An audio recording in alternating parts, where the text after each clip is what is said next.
Exam expert के इस YouTube channel में आपका स्वागत है। इस वीडियो में हम लोग बात करने वाले हैं गुडविल क्या होता है, उसको कैलकुलेट करने के लिए कितने मेथड होते हैं, कौन कौन सी परिस्थितियों में हमको गुडविल कैलकुलेट करना होता है, गुडविल कैलकुलेट करना जरूरी क्यों होता है, किन किन कंडीशन में ये एकदम नेसेसरी हो जाता है। तो हम लोग बात करें सबसे पहले गुडविल की मीनिंग की। तो दिया हुआ है goodwill is an important part of the business. ये बिजनेस का बहुत ही महत्वपूर्ण पार्ट होता है। It is an intangible asset. ये इंटेंजिबल एसेट यानी ऐसा एसेट जिसे हम छू या देख नहीं सकते। It can be defined as value of reputation of position of an organization. ये बताता है कि मार्केट में उस प्रॉपर कंपनी की, उस ऑर्गेनाइजेशन की क्या रेपुटेशन है। मतलब बात की जाए तो सीधे सीधे ये बात करता है कि कंपनी की क्या हैसियत है। इसके विषय में हमको कौन बताता है, तो ये गुडविल से पता चलता। अब हम लोग बात करते हैं need for valuation of goodwill, यानी गुडविल की वैल्यूएशन की ज़रूरत क्यों पड़ती है। तो सबसे पहले हम लोग देखते हैं सोल ट्रेडर्स के केस में। सोल ट्रेडर्स वो बंदा होता है जो कि अकेले ही बिजनेस को परफॉर्म करता है, यानी हमारी लोकेलिटी में जितनी भी दुकानें दिखाई देती हैं वो सब सोल ट्रेडर्स की एग्जांपल हो जाती हैं। सोल ट्रेडर्स में जब कोई बंदा अपने बिजनेस को बंद करना चाहता है या बेच रहा होता है, उस समय गुडविल की वैल्यूएशन की जाती है। दूसरा पॉइंट कहता है कि जब बिजनेस को का कोई पार्ट ऑफ द बिजनेस को आप सोल्ड कर रहे हो, उस समय गुडविल की वैल्यूएशन की जाती है। या थर्ड पॉइंट कहता है कि बिजनेस को एमलगमेट किया जा रहा है, यानी एक बिजनेस को दूसरे बिजनेस से में मर्ज किया जा रहा है, उस केस में भी हम लोग को वैल्यूएशन करना होता है गुडविल का। फोर्थ पॉइंट कहता है कि बिजनेस अगर कन्वर्ट की जा रही है पार्टनरशिप या किसी कंपनी में, उस समय भी हमको गुडविल का वैल्यूएशन करना पड़ता है। अगला पॉइंट है पार्टनरशिप फॉर्म का।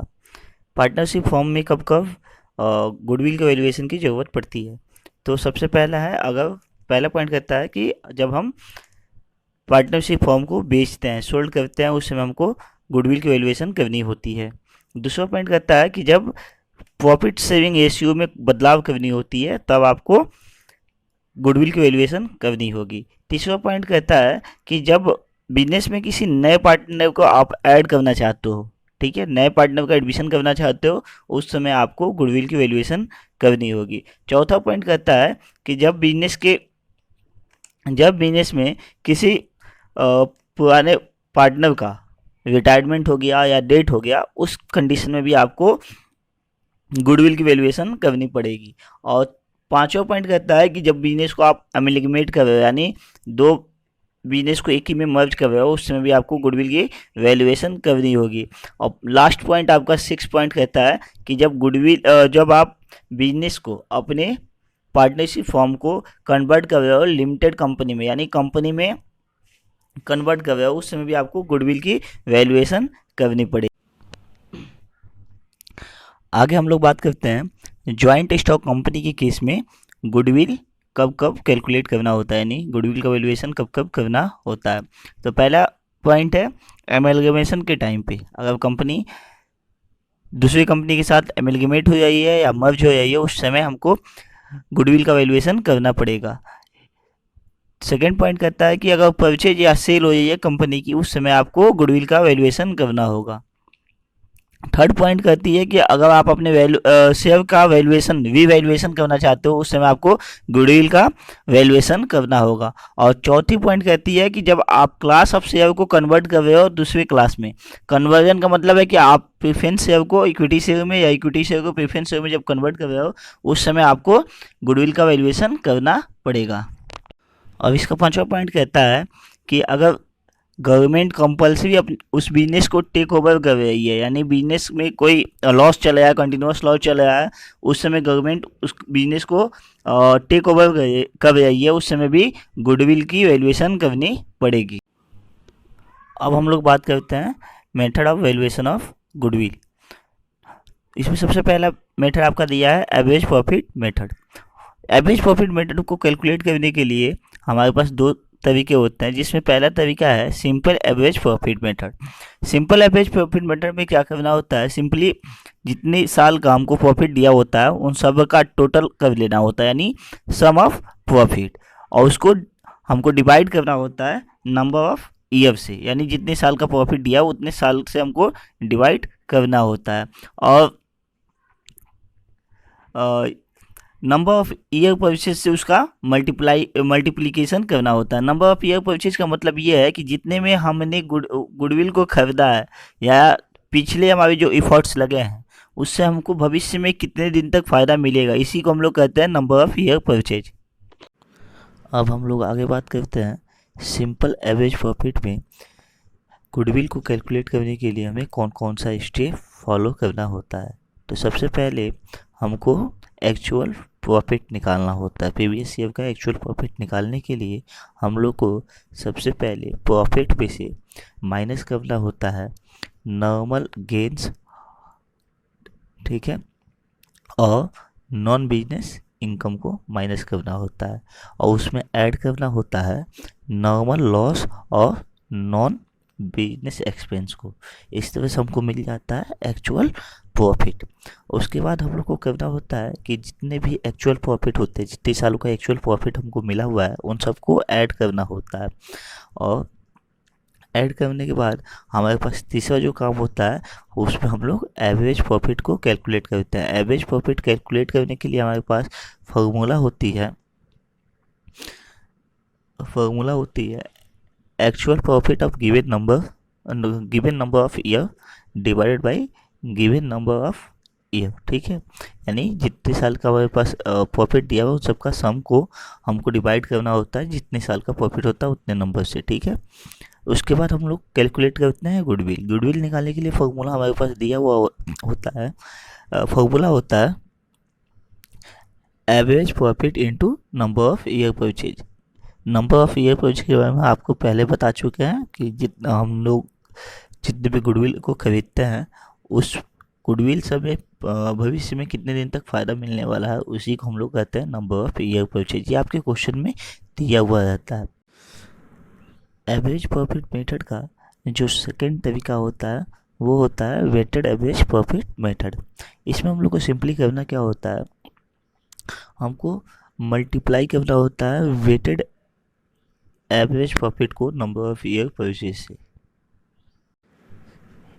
इस मेथड का इस्तेमाल हम लोग तब करते हैं जब हमारे क्वेश्चन में प्रॉफिट को लेके बहुत सारी फ्लैक्चुएशन दी हुई होती है, यानी अलग अलग साल की प्रॉफिट में ज़्यादा फ्लैक्चुएशन दी हुई होती है, तब हम इस मेथड का यूज करते हैं। अब बात करते हैं कि कौन कौन से स्टेप आपको फॉलो करनी होती है गुडविल की कैलकुलेशन के लिए।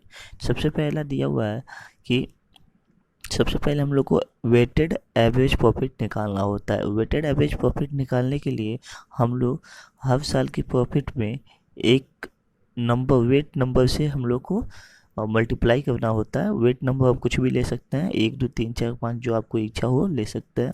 और उसके बाद हम लोग को सारे जो वेटेड प्रॉफिट आएंगे उनको ऐड करना होता है। ऐड करने के बाद हमको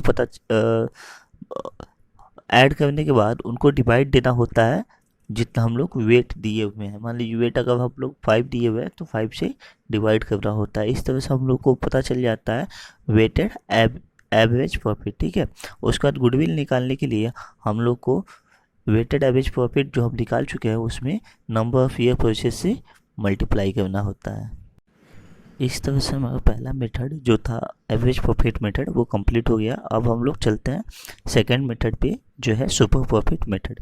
सुपर प्रॉफिट मेथड में हम लोग को सुपर प्रॉफिट कैलकुलेट करना होता है और उसको गिवन नंबर ऑफ ईयर से मल्टीप्लाई करना होता है। सुपर प्रॉफिट क्या होता है, तो सुपर प्रॉफिट एक्चुअल प्रॉफिट से जो एक्सेस अमाउंट हम लोग नॉर्मल ईयर में अर्न करते हैं उसी को हम लोग कहते हैं सुपर प्रॉफिट। अब बात करते हैं कौन कौन से स्टेप हमको फॉलो करने होते हैं सुपर प्रॉफिट मेथड में, जिसमें पहला स्टेप में हमको एम्प्लॉयड या नेट एसिड निकालना होता है। इम्प्लाइड या नेट एसिड यानी होता है कि एक्चुअल बिजनेस की आज कितनी वर्थ है, उसी को हम लोग कैपिटल इम्प्लॉयड करते हैं या नेट एसिड करते हैं। सेकेंड स्टेप हमारा होता है to find out normal profit. इसके लिए हम लोग को एवरेज कैपिटल एम्प्लॉयड को मल्टीप्लाई करना होता है नॉर्मल रेट ऑफ रिटर्न से और डिवाइड करना होता है 100 से।